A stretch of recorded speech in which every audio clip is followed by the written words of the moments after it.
Lesley Manville tells EW that she was concerned the death of Princess Margaret, the British royal she plays on The Crown, might be dealt with fleetingly on the sixth and final season of the show.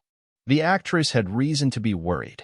Creator Peter Morgan needed to cover a lot of ground in the last 10 episodes, from the death of Princess Diana, to the romance between Prince William and Kate Middleton, to the marriage of Prince Charles and Camilla Parker Bowles.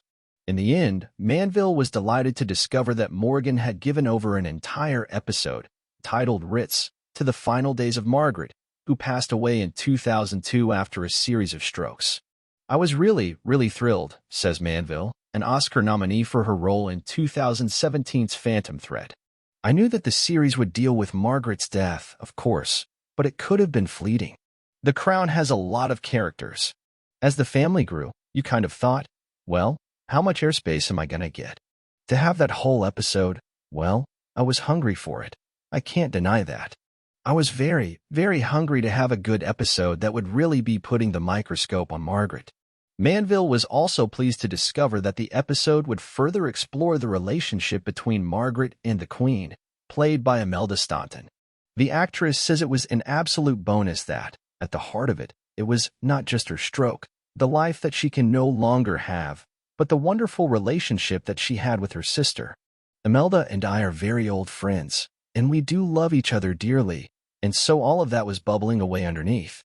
It's brilliant when you work with an actor, and you don't have to say too much, because it's just all there. And, of course, I've got nothing but huge admiration for her as an actress.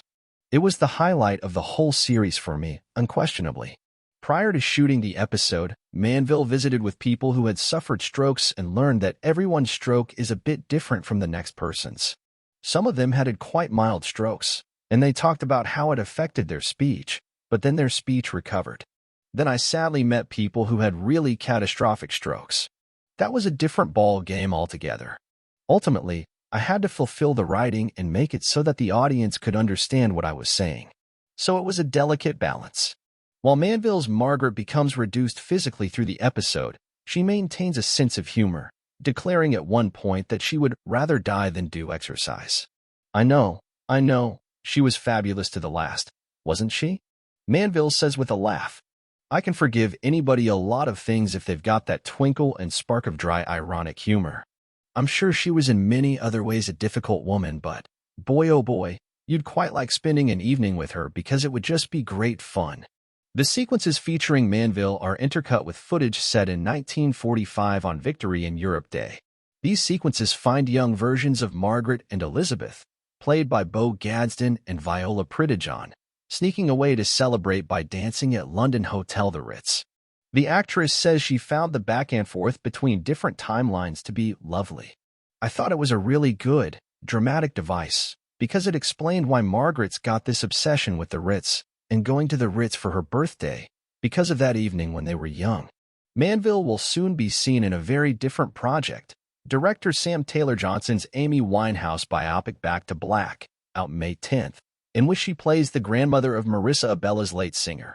The Crown star explains that Winehouse had a very close and loving relationship with her grandmother, who was another really sparky, terrific woman to play. "Marissa is such an exceptional actress, and I think she is going to blow people away.